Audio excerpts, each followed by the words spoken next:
Good evening. There's good news tonight about the sole survivor of the crash that killed 4 Santa Fe teenagers. UNM Hospital has taken 16-year-old Avery Kaufman off the critical list. She's now in serious condition, but her dad says her recovery will be long and hard. He talked to News 13's Kim Bias. Kim?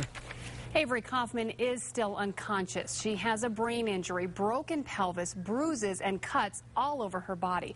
Her dad is optimistic those injuries will heal. He's most worried about her emotional recovery. Has not woken up since, except for a second or 2 seconds or 5 seconds, until this morning when she was actually awake for 10-15 minutes. Dan Kaufman has been by his daughter's side since early Sunday when he got the call that she and 4 others had been in a serious crash. Avery was the only one who made it out alive. Her dad says Avery does remember her family, but tests can't tell them how badly her brain is damaged or when she'll wake up. I kissed her on the forehead, and she opened her eyes and looked at me. Hey, Dad. From what I understand from the doctors, her brain is healing, and it won't allow her to stay awake and speak for very long before it says, shut down, we're healing. Kaufman knows when his daughter does awake, she'll have to cope with the fact that her best friend, Rose, and the other friends she was driving that night are gone. This was a best friend like no other best friend. Avery's dad says the two were inseparable. Their mission in life was to make the world a better place. They even spent nights at bus stops planting herbs to make the areas nicer.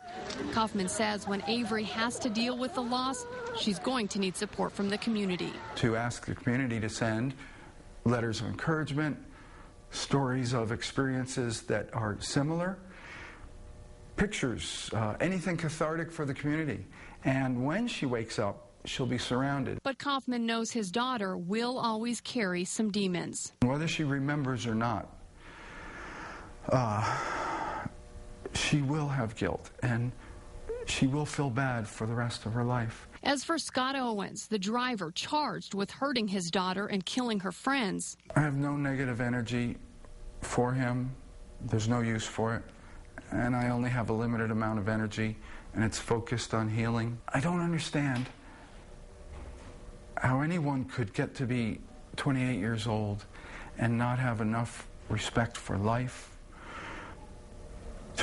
to say, I can't drive. I have to stop.